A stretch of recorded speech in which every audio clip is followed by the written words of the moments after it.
That's what we're talking about. We're talking about making breakfast great again. I had some eggs and bacon. I got after it today. I get after it every day. And then I've been adding in breakfast every day since January 1st. And that is completely new for me. Yeah, because you're not the a one we breakfast put up guy, today Jay. was, I'm not a anything guy. I'm a don't eat until later in the day guy for the last 10 years.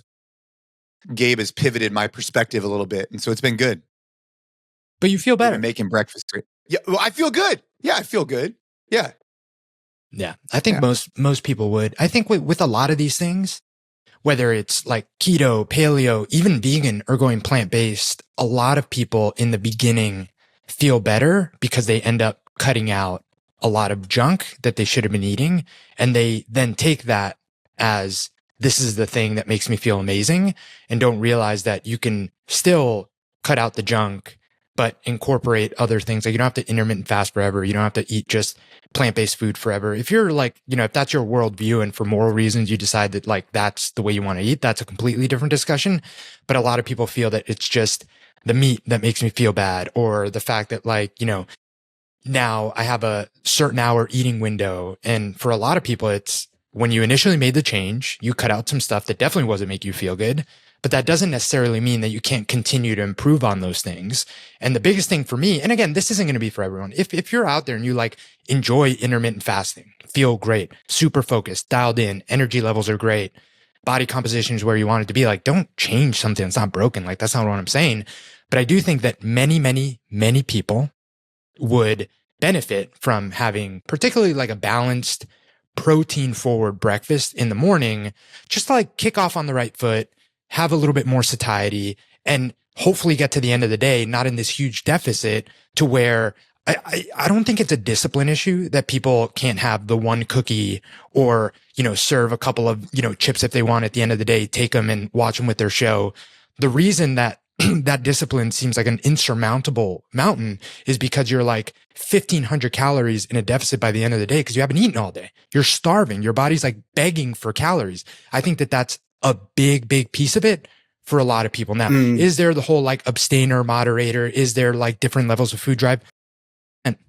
But what I'll share, and I've shared this before, I am like 100% a very, very high food drive individual. 100%. Like when I'm not counting, when I don't have like a structure in place, like I'm the person that I am full, beyond full. And if it's in front of me, I'm going to finish your fries. I'm going to finish the chips in the middle of the table. I'm going to finish it all literally just because it's in front of me. And I can't stop myself in many ways.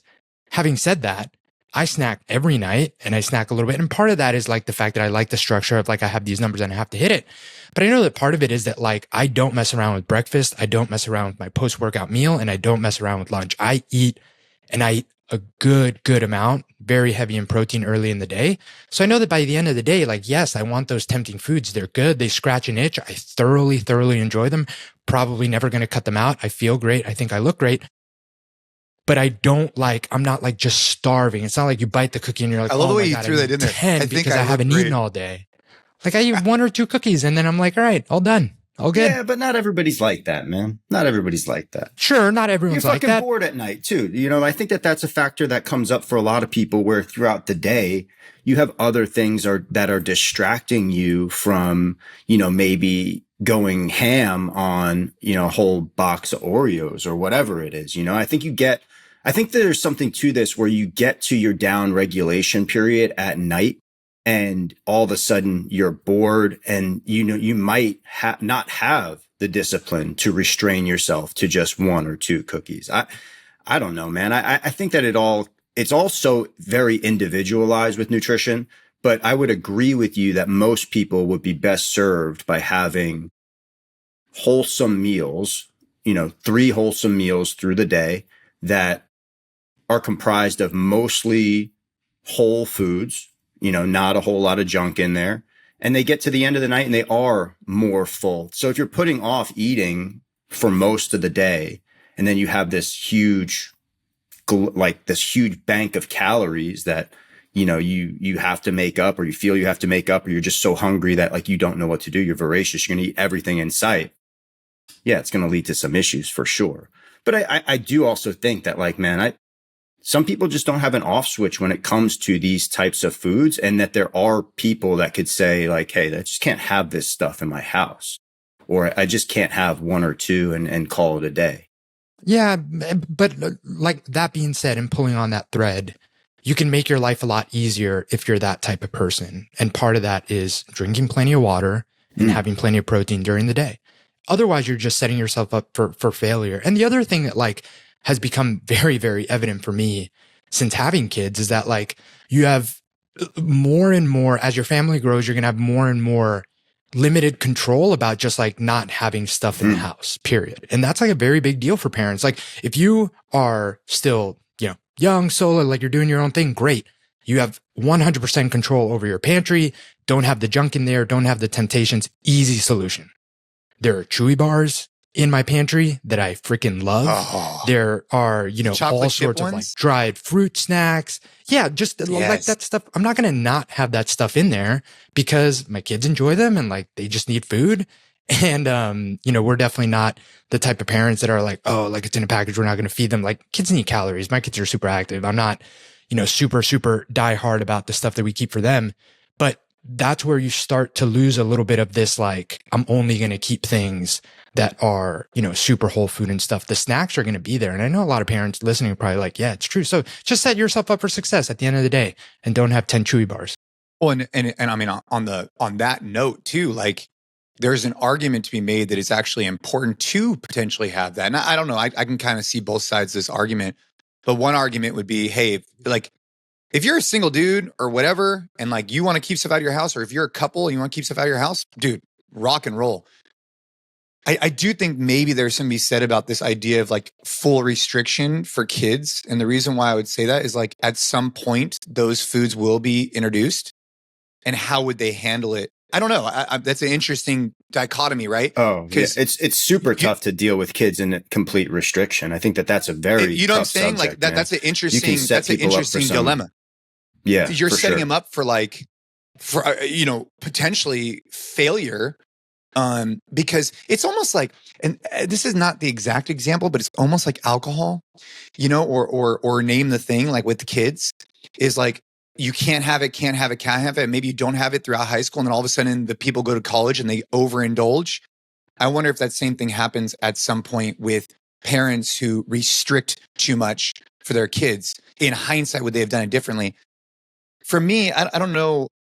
I still question that a lot for myself. But that's just something to consider as well. At least be aware of it, It all changes, I think with the kids' angle.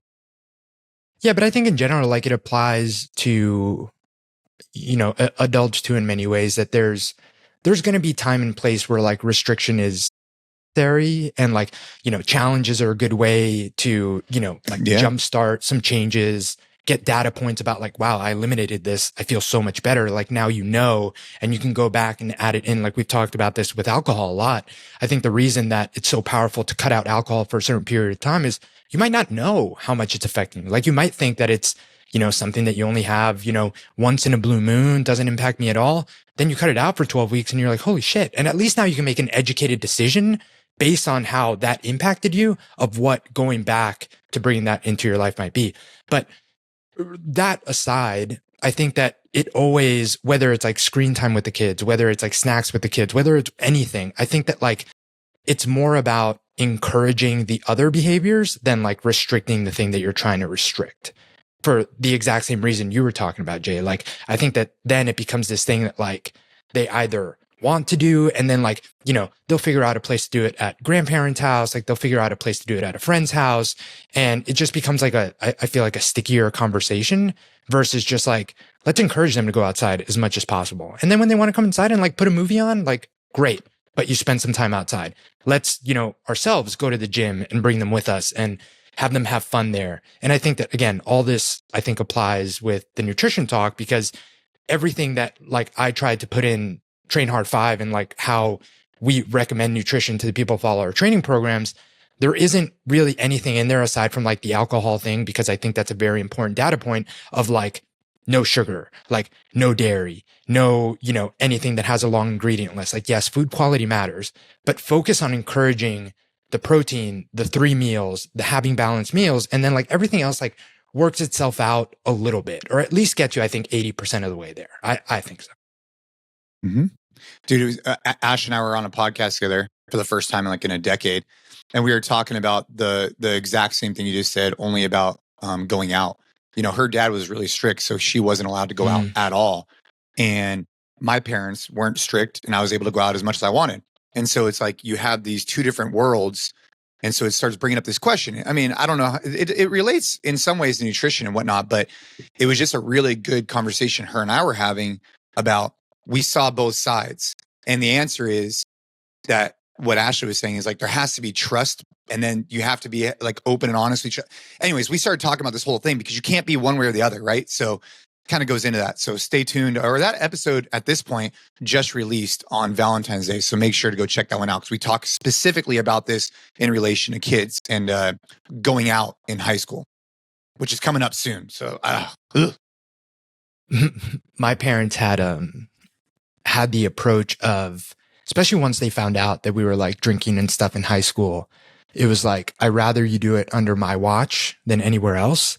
So I was the one that hosted How about the all of our parties now, dude? Would you in do, high school. would you do that now? I think it's definitely a different world now, but man, like I think that, and obviously I'm probably biased here, but I really appreciate how my parents dealt with it, because they knew everything, because it was happening like in their house. Most of the times they would like go out to dinner or like go out to a friend's house, and they would come back like, you know, around like midnight or like 11, and like, you know, kind of like scope, what's the situation? Like how crazy is everything? But they were just really big on like, I don't want you having to travel anywhere afterwards. All your friends can like crash here, you know, like they just, it's, if it's completely under our control, under our purview, like that to them was like the safest thing, especially once like, you know, I got caught the first time and it was like, all right, clearly you guys are drinking in high school. Like I'm not going to say, hey, don't do that, because we're not dumb. You're going to go do it. You're going to go find a way to do it. Like, you know, just do it here. And, but yeah, I mean, it's a good question. Like, dude, I don't know now. It's completely different MVP, were you time. able to drink at home?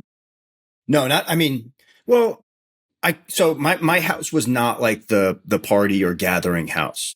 Only at specific times during the summer, because, I had like a really good like summer house in the backyard, really big backyard, nice grill. Like occasionally during the summer, I had people over and we had parties in the backyard and stuff like that. My parents would make sure that, you know, nobody drove, everybody was good to go. They had plenty of food, all this kind of stuff. But it was like a one-off kind of occasion. My house on the inside was like not a super comfortable hangout house. It was more so set up like a Victorian museum growing up. It was like you couldn't touch shit in my house growing up. Like it was one of those houses. It was just like not super conducive to like kicking up your feet and watching a movie. But my buddy, one of my best buddies who I grew up with, Ryan, his parents were like Gabe's parents.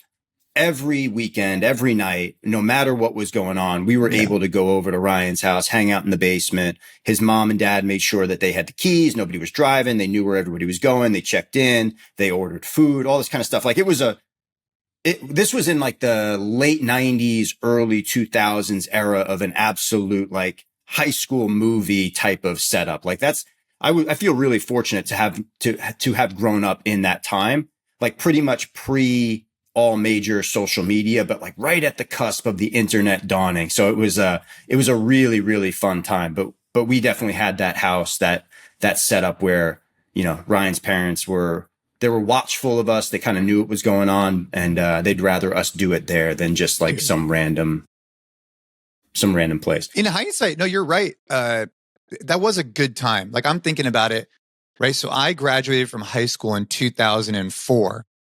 So I graduated 8th grade 2000, right when like .com, you know, is hitting off, and we're in the Bay Area, right? So you have access to these, you know, AOL dial up. Ash and I were talking about where I used to be on AIM and stuff. But dude, we had a AIM was huge, dude. Bro, AIM era was huge. No better night was spent if you had a good night on AOL Instant Messenger, bro. You put up a nice little away message. Dude. You see who's checking that. Oof. It was good. Dude, I remember I'd be on there because, correct me if I'm wrong. My mom would be like expecting a call, like get off the internet, and expecting a call. She'd like pick up the phone. Well, that's what it was, right? When you were on the internet, you either could be on the internet or you had to be on the phone, right? Like you couldn't do both. Yeah. So there people was would a call while the where that was a thing, landline. Yeah. Dude, so I just remember being on AIM, man, and Ashley's screen thing was like Sugar Baby. I remember this like back in the day, and I'd be like, "Oh, is Sugar Baby coming on right now?" Right? Oh my goodness, bro. So I was hanging out with this group of guys the other day, and we were just shooting the shit about this era, and they were talking about like actually like really, really early era internet. Early era internet where you also had the printers that had the paper that had the perforated edges. Do you remember that? Like the perforated edges on the side of the printer, like it would print one long sheet and then you had to peel the sides of the right? Like it had the little dots on the side. So anyway, this guy's telling the story and he's saying like it was super embarrassing. He let off, he was like, I had to tell you guys this. So his parents were going out and he was like, I know exactly what I'm going to do. And this is super early internet. He was like, I'm going to go download all of the risque images that I want to download. And I'm going to print them out because I know my parents are going to be out for a really long time. And I'm going to create this stockpile. Could you imagine the shitty massive stockpile? Imagine the shitty quality of that though. Yeah. It was probably terrible. It was probably like it was probably fake celebrity images where they just pasted the face of a celebrity on some random naked body. Anyway, so he's warming up. He's getting all fired up. He's like showing his parents out the door. He's making sure they got everything they need. So he told this story. It was amazing. So he goes up to the computer as soon as his parents leave and he starts downloading like this massive cache of early internet pornography. And he starts printing it. And all of a sudden he sees his parents come back into the driveway and he starts panicking and he presses stop on the printer. He like closes out everything. He like grabs everything up. But what he didn't realize was that like, I guess at the time there was still this long queue of images that still needed to print. So his mom actually had to come back in and print out directions. So she had to come back in to print out directions on where they were going. And she like started the thing back up and it spit out. He was saying like 100 images of all this early internet porn that his mom had to look at before she got her directions or wherever they were going. I was cracking up, man. It was pretty funny. It was secondhand embarrassment or third-hand embarrassment for sure. But man, early internet was wild. Dude.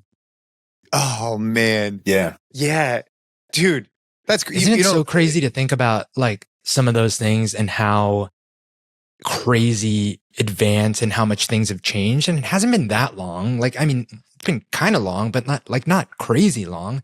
Like I was in college when my college coach used to, one of us was responsible for bringing the MapQuest binder to like where we had to go to like our swim meet.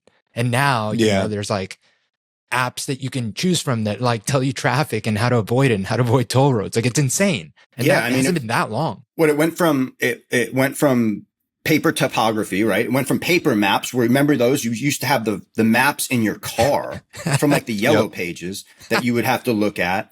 Then it went remember the yellow pages? How about the yellow pages? Sure. Looking up a phone number for like a restaurant? Or people that you were going to prank call because you were bored. But I never did any of that. So the map, and then it went to MapQuest, and you printed out the directions on MapQuest. Then Garmin came into the game, and then Garmin like made MapQuest obsolete. And then it eventually jumped into phones and apps. But now you don't even really need like a specific app. Like either one of your major phone brands, whether it's Apple or Samsung, they automatically have these map apps that Google are built into Google or Apple. Yeah, I'm a strict Apple Maps guy. Like I've never downloaded Waze. I've never downloaded Google Maps. Like I just don't want to mess around. I'm going to stay on the Apple platform. I know that people would disagree with that. But I've never used any other. I'm a Google Maps when somebody guy. sends me a Google Maps link and it like jumps me to the App Store. I'm like, what is this garbage? Dude, I like the Google Maps, dude. I'm and being in the Bay Area, you can go either way. But dude, I wanted to say, so back to the parenting thing. So when I was in high school, my parents were like super low key. So I'd have parties and whatever. But we had a friend of ours who had a really nice house. And every weekend, we would be up there. And his parents would buy us as much alcohol as we wanted every single weekend. Like it was just a known thing. And you had all these kids going up there. And, fortunately, I mean, I could list off on a hand, like some of the accidents that occurred, nothing like super crazy, but it makes you wonder, like, what is the right solution? So like for us, I mean, it's a serious conversation Ash and I are having, because if you have kids come over, you're kind of taking responsibility for them in a way. But if your kid goes out, now all of a sudden you're no longer in control whatsoever. And I don't know what the answer is, but her and I are going to continue to discuss and navigate as they get older. I'm sure like the answer will become more clear to us. It's just the answer is not clear to us right now. It's up in the air because the liability has, like you mentioned earlier, Jay, the liability has changed significantly, right? Where you've had precedent of people who are knowingly having underage kids drink at their house, and those kids grab keys and they drive and they get into accidents. And then there's a lot of legal court battles that happen around that stuff where you put yourself at pretty significant risk. So yeah, I think that's just the times have changed. The eras have changed a little bit with that stuff for sure. I don't know what the right answer is. It's crazy because like I think back on the experiences I had, and like definitely some close calls that I would not appreciate my kids going through, like at all, even though they happened to me, even though they were like now, like, laugh at, like I'll get together with my college buddies and we'll tell the stories and like laugh about it and be like, now it's crazy. But, it could have easily not been a story that we're laughing about now and just saying that was crazy. It could have been very bad. And, for sure. You think about that stuff and then you're like, especially as a parent, you're like, dude, I don't want there to be any chance of it going one way or the other way. I just want to keep it here, but that's also not the reality of the world we live in. So, it's stressful. I mean, I got time. All I could do is try and like do what's in my control. Right. And so like one of the things that's in my control is before Caden gets a license, I'm going to do every single thing in my control to go have him experience every extreme thing possible. Like literally, this is what I'm going to do. I'm going to take him to a race course and have a specialist take him on tracks. I'm going to go out into the desert and go do all a bunch of crazy shit. Like I want him to be exposed to the extremes of a vehicle, to not only to learn how to control it, but also so he doesn't have that urge. It's kind of the same take we took with guns. Like he doesn't have an inch, like there's no curiosity because we've exposed it to him. And maybe it's not the same exact answer, but like I know as a kid, dude, when I got my car, I had a Trans Am, bro. I know that I experienced high levels of speed because it was like invigorating and you want to show off and whatever. But it's like, if I do that ahead of time, maybe I could alleviate that from happening outside of the safety of like a course. So that's something I'm thinking about, but I got ways for that one with him. So we'll see. Just take away the novelty of it. Yeah. You take away the novelty of it, right? You take away like I wonder, you know what I mean? Who knows if I'm right? Yeah. I'm just, this is an idea. I'm not in a parenting phase of my life at this point, but one of the things that I look back on, like my parents had some of these conversations with me, but like more at a cursory level, like not really deeply into like the real risks of what could happen if, right? Like they gave me the understanding that like, hey, you probably don't want to overconsume X, Y, and Z. But they also gave me a lot of freedom to understand that like, hey, I had some choices that I had to make and, whether I'm going to go left or I'm going to go right in this situation. But like, I think back on that and one of the things that maybe I would have appreciated more, and I'm very lucky that in a lot of those times that Gabe, you were talking about, like I happened to be in the right place, the right time, made the right decision to leave or whatever, because there was a lot of shit that happened in my town growing up that there's tragedies that came out of some of these nights and stuff like that. But, I think just an understanding of like, what are the actual real risks and consequences of doing this? Like if you drink and then get behind the wheel and then you get into an accident, this is actually what could happen, not only to you, but to your friends, but to whoever else is impacted by this. Hey, you choose to, take this shady thing that somebody put into your hand at a party one night. Have fentanyl in it. This is what could happen. Like, and just actually having that kind of real conversation. And they're awkward conversations too, because we're not even getting into the world of like, the hooking up or, sex, whatever, all that kind of stuff. Like, hey, you choose to, be with this woman, be with whatever. This is what could happen if you aren't safe or you take the wrong route or whatever, like, I think that there's real conversations that I hope that, I would have if I was in that parenting role. And I don't know what your guys' take on that is. How real do you want to get with your kids on this stuff? I mean, I think we're going the real route for us. Yeah, we've already been having those conversations on a regular basis. Yeah, for us. I think that what makes those conversations easier, because I remember my parents having them with me, is, and Savan kind of talked about this, but more in like the concept of younger kids. Awesome episode. People should go back and listen to that episode we had with Savan. But I was given so much freedom and flexibility and, like allowed to do so many things that I knew that, my friends weren't allowed to do, that therefore the rules that were rules, like I followed them to the T. Like the fact that my parents were letting these things happen, letting me be the one host them, and being super cool about it, which was also awesome for me, right? Because it's like, you're the kid that's having the kids over, and like, it was great. It was so much fun. But then the rules that were rules, like no drugs, no ever driving. If, you are inebriated, you tell us who's coming, you tell us where you're going to be. Like those things, at least to me, I remember they were like, of course I'm going to do that. Like I have all this freedom over here. Like I am never even going to consider like breaking the actual rules that they have put in place, because I've been giving so much freedom. And therefore there's like this trust back and forth. That's how I remember it, as, being on the receiving end. And it's, what I would try to model my best version of that, again, given the fact that circumstances are very different now. But I just felt like, again, if you're not kept into like this box where there are too many rules, then the rules that are rules, like it was never even a question for me to like break those, because I knew that I had all this flexibility to do all these other things that I knew were like my parents being cool, for the lack of better words, right? Like being super flexible. Like they know that we're going to do this stuff, but hey, this is the line and you don't cross this line. It's like, you got it. Like no problem. I mean, does it all come down to the relationship that you have with your parents? It's all trust. Does it come down to the amount of, I want to say character? Does it come down to the courage or the character that you have when you're in those situations to, make the right decision? Because it's fucking hard, man. Like if we're being honest, like if you're a 16-year-old dude, 17-year-old dude, and you're in those situations where everybody's doing something, and then you're the person who has to say, hey, I'm not cool with this. I'm going to leave. Or, hey, like, I'm going to grab my buddies and say, yo, this is not going the right way. We got to get the fuck out of here. Like that takes courage for sure. And, I think that like, that's something that, me and my buddies that I grew up with, we had a good compass around that stuff. Like we knew when shit was not right, and we were like, not the place to be. Let's get out of here.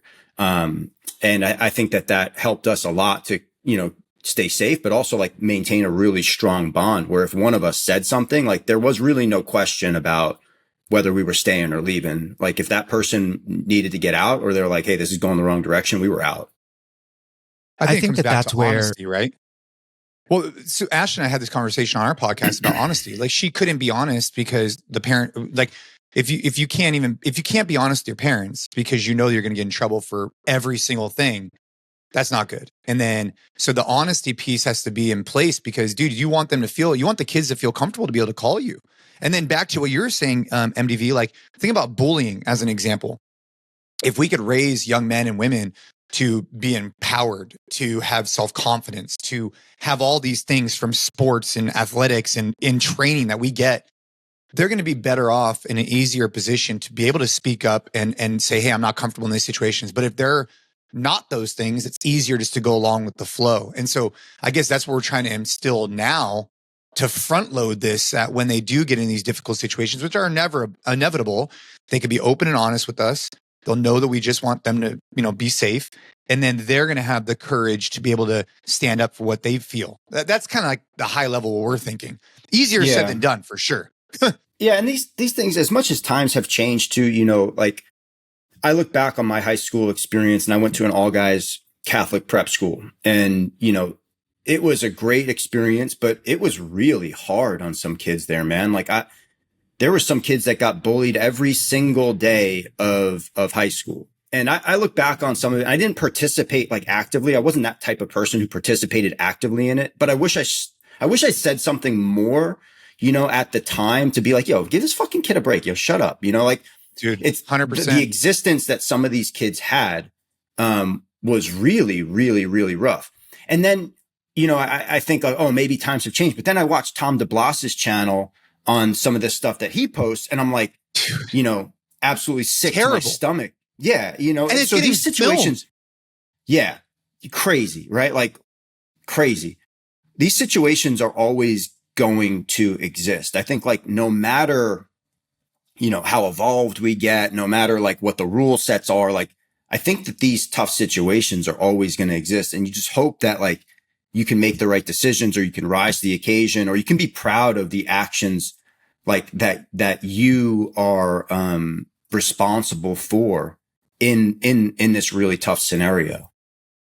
You know, I think my parents did a really good job. Very fortunate for that. I think that luck definitely played a part, being right place, right time, like you were saying, MDV. But I think another piece, and we've talked about this before, and I'm curious your guys' experience, is my circle of friends were always athletes. We were always student athletes, both in high school and in college. And I think that is so important. And I know that not all kids are going to like gravitate towards athletics, but one of the benefits is that my circle of friends always, to your point, MDB, like we all had like our own kind of compass in some way that I think was impacted by the fact that like the bond that we shared was the fact that like we did have swim practice on Saturday and we did care about that. Like there was a limit to the level of debauchery that we were going to participate in, because the whole reason we were friends was because we had this common goal of like being athletes. And that did require, even though you can get away with a lot of things when you're, you know, in your early 20s and your late teens, that required a level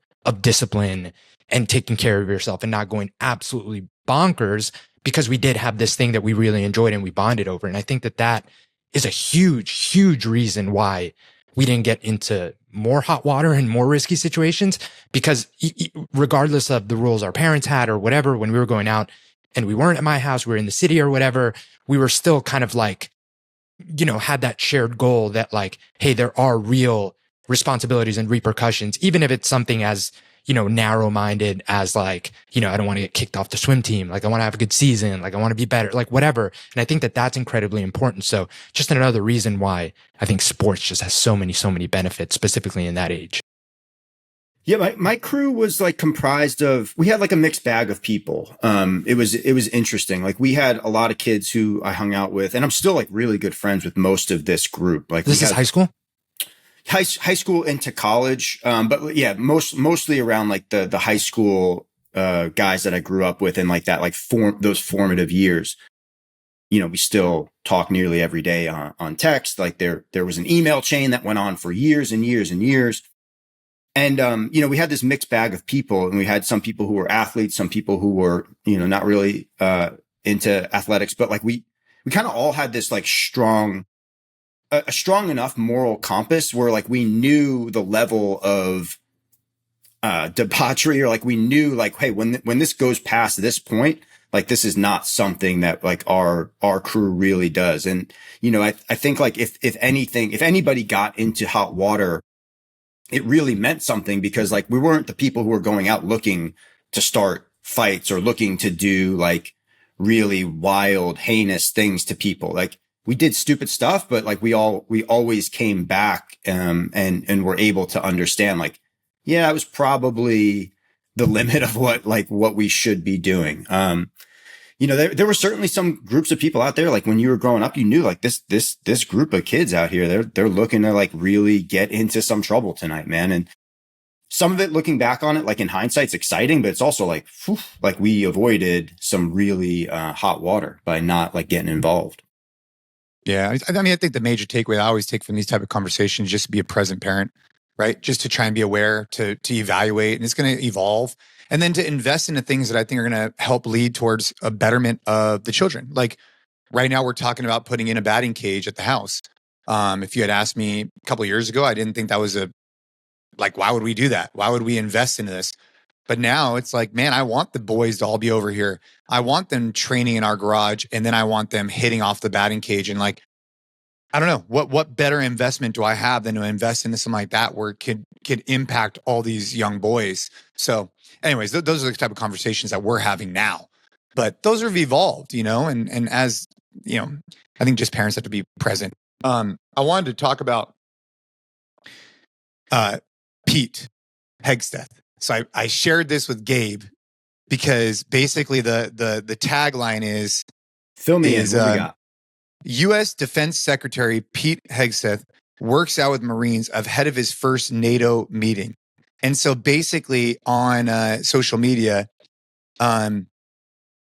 he basically there's just pictures of him and a bunch of jacked, jacked guys from the military who are, performing a workout. Basically, he puts up a post on Twitter or X from the Secretary of Defense, like that handle.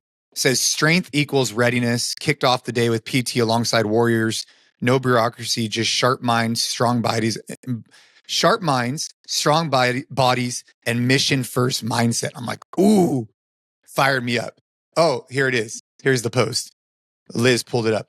I just think it's like, I don't know, man. Somebody's got to help him out with that clean. What was that? That was a bad picture. Yeah, I agree. What he's is like that? mid like was nipple. That, though? He's like nipple height clean. But dude, yeah, it's those elbows are going to come through and the bar is going to land on the shoulders perfectly. Yeah, we know 100%. that. That's the thing. This isn't a bad technique. 100%. It's just a bad picture. The guy took a picture of him mid clean. Anyways, dude, that was like my whole job at Reebok for a while. When we would have photo shoots, to choose the right pictures. Just to help them figure out, like, dude, you can't submit these photos like this because it's going to look like we have no fucking idea what we're doing in this community with these movements. It's such like a big thing. Like, even to this day, like, you watch some of these commercials for these big brands and I am shocked at the level of like poor movement or the level of like just not even thinking about how these things look to people who are actual insiders in some of these communities. But that's a different whole conversation. But what a cool post. Yeah, it's a cool post. It's a cool post because what I liked about it was like, I don't know, man. I mean, look, I don't know enough about his views to like make a strong opinion here. But what I do know is that someone who's willing to get up early and crush a workout with the rest of these guys, like, I don't know how often that's happened for the Secretary of Defense. Like, I don't know. Sounds like that's probably uncommon. And probably pretty uncommon. That's cool. Probably pretty uncommon, right? And if he's willing to go out there and go do these things, I imagine there's other areas of his life, like we talk about on the show consistently, that he's probably doing well as well. So I got fired up from that post. It got me excited. And yeah, that clean's pretty ugly, but I think it's just a picture. Yeah. I think the big thing is just like people in leadership positions, like embracing fitness and having fitness be a big piece of their lives, like can't be a bad thing. Does that immediately mean that they can't do any wrong? Yeah, it doesn't mean all their positions are perfect or that they're a good person. Like, absolutely not. And you can't bring up anything. And this is why I was giving Jason a hard time and telling me we would not post that on social, is you can't post anything political without having people immediately assume that that means that you like blanket support everything about a person and the side that they're behind. Like, if you were to say, hey, it is really cool for our Secretary of Defense to be valuing fitness. And I think that the message is cool, that it's like, it's not about bureaucracy. Like, nothing about that workout is about like who's, higher on the ladder than someone else. Like, it's just about people getting into it together. And he's participating as, the head guy. There's nothing about that I think anyone should or could disagree with that isn't like a cool, positive message. But all of a sudden, if you were to share that and be like, hey, this is a cool, positive message, it's like, so what you mean is that you're agree with XYZ of, whatever political side. And it applies to both. And that's the unfortunate thing, because it is cool. Like, I follow Tulsi Gabbard on Instagram, and she's so into like tactical games training. She's like always just like throwing down like mean workouts, and it's so cool. And for people that I think, supposedly are about like empowering women and women doing like really cool shit. Like she should be the poster child. Like she is fucking awesome, but obviously she's aligned with one side, and like now she gets a bunch of hate. Same thing with RF Kennedy Jr. You know, like well, the guy works out. She got a lot of hate even before she was, you know, aligned on one side, right? If you go back to the DNC, what was that, 8 years ago? Yeah. Well, she started getting hate because she went against Clinton and endorsed Bernie Sanders. So it's kind of like you go against, you know, who everyone says is supposed to be the appointed one, and all of a sudden you're blacklisted. It's unfortunate. Yeah. Was that what happened? Fundamentalism. I don't know enough about it. The thing that bothers me about modern politics right now is like, it's so fundamental. Like, it just seems like you have to be all the way over here. And then if you agree with anything that's like center left, center right, whatever, like then, you know, it just is so hard to take people's opinions and just immediately characterize them as only one way about everything. And I think that happens just so much. It's like you were saying, Gabe, oh, you believe this, or you think this is a good thing. You must be this all the way to the end of the spectrum. And it's just really sad. There's like the discourse around politics, or like even like looking at things about how, hey, this might be a good thing that we have, you know, somebody looking into these different organizations or these different branches of the government that have never been really looked into before. It's like, I don't know. I know we're not super political on this podcast, but it's tough. And I think that a lot of people just automatically want to go like to the end of the spectrum on both sides.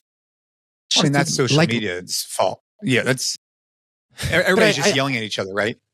Yeah, but I mean, it happens in real life for sure. Like, it's not just social media. Like, I mean, I mentioned this on the other podcast. It happens with family. It happens with like close friends.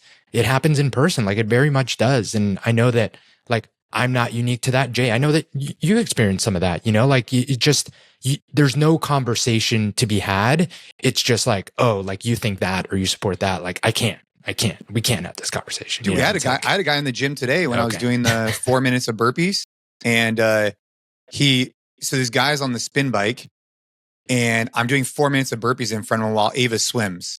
And I just walk in, I just start doing 4 minutes of burpees. I finish, he looks at me, he's like, dude, he goes, that was the most impressive thing I've ever seen. And I was like, because I can only imagine his perspective. He's on the spin bike. Some guy walks in. I see this guy pretty regularly when I take Ava to go swim. Some guy walks in, sets his phone on the ground, and just starts doing 4 minutes of burpees, just nonstop. I just did it, and we just started, you know, kind of riffing. And he's like, "Why'd you do 4 minutes?" And I was like, "Well," I was like, I was like, let me call 911 really quick, and I'll show you. I was like, let me tell you. And so I'm like, let's see how fast these motherfuckers get here now. And I was like, well, the theory is, and I was like, I wanted to do 4 minutes, as many burpees as I could, and beat Gabe. And in the process, I want to be able to finish that 4 minutes and then still have the cognitive ability to like talk, perform, act. And so I'm telling the guy real time, I'm like, yeah, dude. So I just finished that, and now I want to be able to have a conversation with you. That's the goal. And it's because of the average call time of law enforcement. That's where I got inspired by. And it's a challenge with a buddy of mine, you know, a couple guys and I. So the guy and I, we started having a conversation, and he started asking about work. And I said, oh yeah, we support a few different groups, and in particular, Customs and Border Protection. And, you know, we do a lot of stuff with law enforcement. And he goes, yeah, the border's tough. I'm like, yeah, man, the border's tough. And he goes, yeah, you know, he's like, if everybody leaves California because everybody gets deported, a lot of our economic situation will be impacted because so many undocumented people are working here. I was like, yeah. And he's like, but we shouldn't let people in just illegally. He's like, it's very difficult.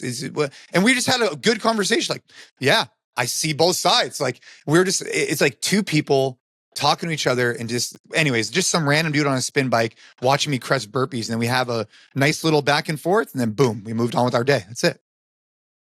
Oh, yeah. So I wanted to say you can't have conversation. I heard you get in there a little bit with the Super Bowl commercials, bro. And I want to just let everybody know that I'm buying a fucking Jeep. I'm buying a Jeep, and I'm moving to West Virginia. And that's all I took away from the Super Bowl commercials, dude. Those two knocked it out of the park. What you mean because of what's his name? Ford? What's his Harrison Ford's commercial for Jeep was pretty cool. Pretty cool. And then the commercial that essentially, I don't know if the state of West Virginia paid, I don't know what company, I don't remember the company. The only thing I remember was that like West Virginia got a big boost in my opinion, man. Like what was West Virginia? So it was the commercial showing, it was a company, I believe, that does like real estate or sells homes. And they were pitching this idea of home ownership. And, you know, it was the Country Roads, song played in the background as you went through it. And it was all these people that were either packing their things and moving to West Virginia and like starting their lives there and like getting their first home. And it was about home ownership, you know, tapped into the idea of the American dream and all this kind of stuff. But I was like, I'm buying a Jeep. I'm moving to West Virginia. And those are the two commercials that I really remember. How about the one with Ashley liked the one with Seal. Did you see that one where Seal like was a seal? Like, you know, like the singer Seal. I remember like that one. I thought another one that like came to mind was like that one where like the dude's head looked like a cowboy hat. I thought that was kind of like weird and different. But the one that really stuck out to me that I thought was like really good was the one about the girls flag football. I thought that was really that was a good commercial too. Yeah, that was a good one too. That was like a story start to finish, which was really well done, I thought. Yeah. Shout out to all the parents out there with toddlers whose 5:30 to 7:30 time is dictated by them and didn't get to watch the Super Bowl. That was us this year. Well, you missed a really shitty game, so don't worry about the game. The game wasn't great, but I genuinely enjoy the commercials. I love the commercials, but yeah. I don't think anybody wanted the Chiefs to win, so a lot of people are probably happy about this, unless you're a diehard Chiefs fan. I think it was the best. I'm happy the Eagles won. It just wasn't a good game. Well, I mean, it depends on whether or not you're an Eagles fan. You saw the Eagles essentially dominate, you know, on both sides of the ball. And, you know, the amount of pressure that they put on Mahomes throughout the game was pretty impressive. Yeah. I think you can make the argument that it was actually a very exciting game because I think many people genuinely enjoyed just like Mahomes spending 3/4 of the game on his butt for many reasons. I guess, but like the final quarter, like, dude, was just like, sure. I mean, like it was just like, all right. It didn't really matter. Yeah. It didn't matter once they got down to like the 5-minute mark. Eagles put in their backup quarterback in the Super Bowl. Like what? Yeah, that's what I'm saying. It was fine though. It was good. It was good. It was whatever. It was fine. I'm not like diehard in any sports. So I just was hanging out and watching some commercials and that's it. How pumped was Caden about the halftime show? Man, we had mixed reviews in the family. Or was he just like, you know, too cool for school watching it? Because he's a big Kendrick fan. He's a big Kendrick fan, but he's kind of like you know, I think it was fine. Like I don't know. Ash and I thought it was fine. It was okay. It was a little bit low energy. But then some people in our family absolutely loved it and thought it was incredible. I thought it was a little low energy, but he liked it. Yeah, it was great. Phenomenal performance. He is an absolutely great performer. And what he does, what I thought was like a little bit, I don't want to say off, but like, you know, for the Super Bowl, you're usually expecting this like huge, mix of hits and this huge mix of like mainstream artists coming in. And what I thought Kendrick Lamar did was like Kendrick Lamar did what he does better than anybody else. Like all of his, like all of the rap, all of the lyrics, all of that stuff. The performance was like, there was a lot of other things that I think were being shown or kind of talked about there underlying some of like the symbolism. I thought all that kind of stuff was really, really cool. But in terms of like blowing my socks off from a epic, like multi-hit type of performance, it didn't reach that level where, you know, I think a lot of like mainstream people would, what's that? Not even close. Like imagine, compare that to Dr. Dre, Tupac, and Eminem, or not Tupac, excuse me. Dr. Dre, remember when 50 Cent and Eminem came out? I mean, dude, come on. I mean, or some of these other ones, like there just wasn't that hype, I feel like, with this one. That's my opinion. Yeah, the expectation for the Super Bowl halftime show is that like it's going to be explosive hit after hit after hit, like kind of montage. And, you know, what Kendrick did was he is the best rapper alive right now, probably. And he showed it, but it wasn't to the level of like what, you know, mainstream consumers, I think, would have expected out of that type of spot. Yeah. But it also could have been exactly what he wanted to do with it, which was cool. And the fact that like he did the fact that he did they're not like us, whatever, at the end with Drake at the Super Bowl was pretty wild. Drake was there? I believe so, yeah. There's these guys from Barstool. These guys from Barstool were talking about it. I think they hit the nail on the head because they said that it was a good performance. It just wasn't a good fit for the Super Bowl. So exactly what you're 100%. Saying. But the other thing, and this is ironic, is, you know, they had those two commercials. I saw one of them with Snoop Dogg and Tom Brady, like End All Hate. Oh yeah. And, but the halftime show was like a 20-minute, you know, diss track of one rapper calling another one a pedophile. So definitely some irony there, right? Like stop all hate, but also our biggest platform and biggest show is going to be literally these two guys that like genuinely hate each other and say pretty terrible things about each other. So, and then having Serena Williams out there. Yeah. Oh yeah, having Serena Drake's ex dancing on the stage. Oh, is that what the symbol was? That I see, dude. I'm so out of touch with this. But Liz says that Kendrick Lamar's performance at the Super Bowl was the most watched halftime show ever, passing Michael Jackson at 133 million viewers. Oh, all right. Well, I wonder also if that's like the hype of the game with the Chiefs being in the Super Bowl and, you know, the whole Taylor Swift effect of what she's brought into the league.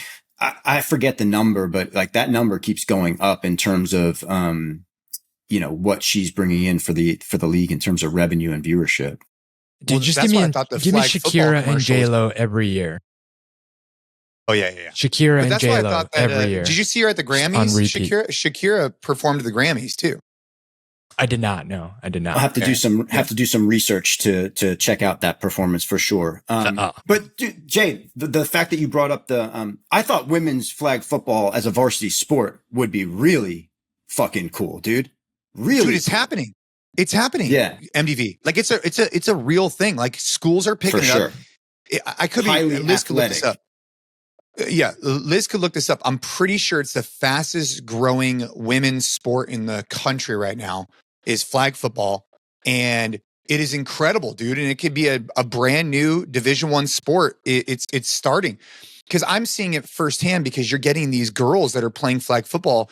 And like leagues are coming up right now. So it's exciting, man. And maybe Taylor Swift has something to do with that. You know, all these fans that are 10, 11, 12, 13, they're interested, but they can't really play tackle football necessarily. And so it's a great opportunity to kind of jumpstart that. Dude, and intramural flag football in college was one of the pinnacle athletic experiences of my life. Like it was like the Super Bowl, dude. When we had a good team and we were playing against the upperclassmen, we took it so seriously. It was so fun. It was probably one of the funnest sports experiences of my life. Women's sports in general is definitely having a moment, and it's been interesting to kind of follow it and pretty fascinating with Caitlin Clark and Alona Mayer, you know, and rugby and that kind of taking off. Like there's been these personalities that I think have been super magnetic and drawing a lot of really cool interest to women's sports, which is cool. Dude, so MDV, were you able to do the 4 minutes of burpees or no? Yeah, but only like 10 per minute, pretty slow, like just getting up and down. Fuck it. Dude, you're doing it with one leg, aren't you? One leg. Hey, legit, and the importance of being able to get up from the ground, right? Regardless of your situation. The whole point of the burpee. Yeah. What were you guys' numbers here? Are we going to reveal? Oh, dude, I got 93. And if Jason beat me, I need to see video. There's no chance he beat me. 0% chance on that one. That's just under 25 a minute. You got 93? I have the full video. Yeah, I'll send it to you. Dude, you got 93? Confirming the standard was just stand up. No jumping. Yeah. The standard was just down on the ground and stand back up again. Bro, come on. No way. Dude, if you're man. If you're a consistent listener of this podcast, I don't know, man. Fuck, Gabe, you're really putting me on the spot here. Not putting me on the spot. 93? That's impossible, 93? Bro. Like, I mean, it's not impossible. We built trust with our listeners, and now you're lying to them. That's really Hey, no, Dude, seriously, burpees, that's really I impressive. have like the ideal range of motion for the movement. Yeah, just don't give Gabe a slam ball, man. Give Gabe a slam ball. It's all over. For some reason, I remember that workout like it was yesterday. I couldn't believe how bad you did in that workout. I was shocked, dude. I forget what the other movement was, but I just remember the slam ball killed you. You were like, can we stop? What? Bro, you got like It was 23 a a long minute time ago, though. Yeah. for 4 minutes? Yeah. 4 minutes. I mean, dude, All 4 right. minutes isn't like, 4 minutes isn't long enough to like really slow you down. So look, I'm going to caveat this, put an asterisk next to it, that I did a lot of extensive training. Oh boy. And then I finished with this 4-minute burpee and I got 71, which wasn't what I wanted. I got 20 the first minute. I thought that was what I was going to hold. And then but dude, I don't think I hit RP 10, man. I think I hit like I think I've gotten too comfortable hitting like these RP 7s or 8s. At 93, dude, you were in the red zone. That's a great accomplishment. Congratulations. Gabe Yanez wins this one. Dude, this is what happens really when good. you're doing your burpee test too much, man. You're trying to do burpees at like conversational pace, like trying to coach guys through it, 15 a minute, like nice and slow. That's the mode you live in, dude. Well, he had to be ready just in case the police showed up, man. So like, you can't be laying on the floor at the end of the 4 minutes when the police show up. Dude, I got to be rock. gas station ready at all times. Or I got a message from someone who's like, "Hey man, I've heard you talk about gas station ready and bulkhead ready. I prefer gas station ready because I was like, okay, either way, it's the same concept. Like I don't care either way. But dude, 93, bro, congratulations. Gabe Yanez wins this one. That's it. Yeah. And now I got to pick the challenge for next week. This is kind of based off that rogue challenge that I saw be fun as a little hybrid athlete thing. I hope people do it. So it's 2K row. So Jay gets the advantage there for sure. Then you rest 1 minute and then 1 max set body weight bench press. And for every rep, you take 5 seconds off your 2K row time. And that's your score.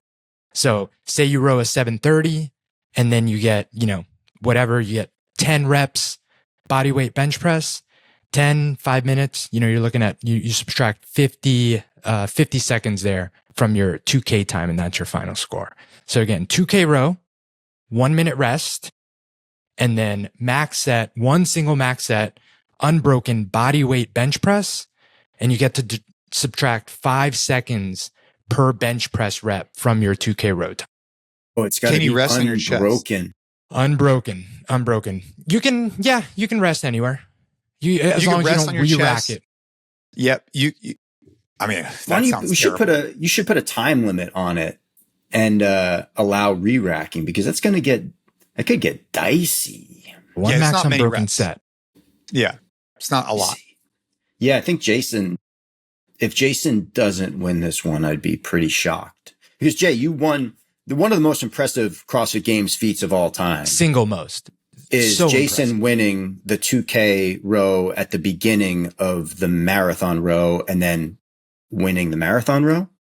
Yeah. That's got to be up there with one of the most impressive CrossFit Games single event victories ever. Because Jay, you also said that there was you couldn't tell when you were done and if you won. So you went on because the meters were counting back. So you just went hard for, what'd you say, like 8 minutes?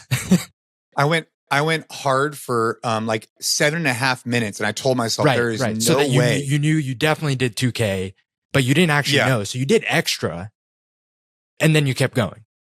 And then I kept going. Yeah, because it was weird. Like you'd think. I remember looking at the screen. It was like X amount of thousands of meters. You're like, okay, I need to subtract that 2,000, and you think like, well, dude, of course, like no matter what the number is, subtracting 2,000 sounds easy.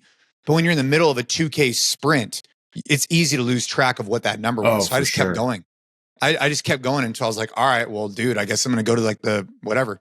But yeah, I'm excited for this one.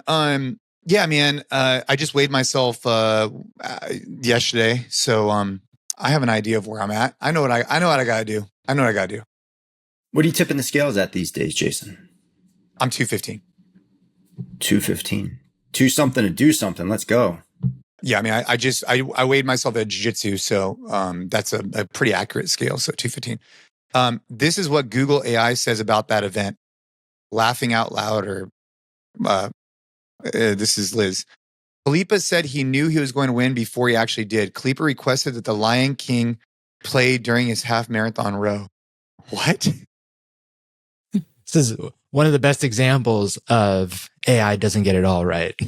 You requested the Lion King? If that's true, that's the most power move of all time, by the way. Liz, can you click on that link? Click on that link because it's getting it from somewhere. CrossFit Games. Wait, is this true? This is a verifiable source. Did you request this? I don't know. No way. Dude. So I did 621 2K. This is breaking news, by the way. That's obnoxious. Jason requested Lion King. Maybe I was like joking or something, like in a press interview. Why would I ever say Lion King? Anyways, what are some of the commentary? All right. Anyway. But yes, all-time I did. Great Disney movie, by the way.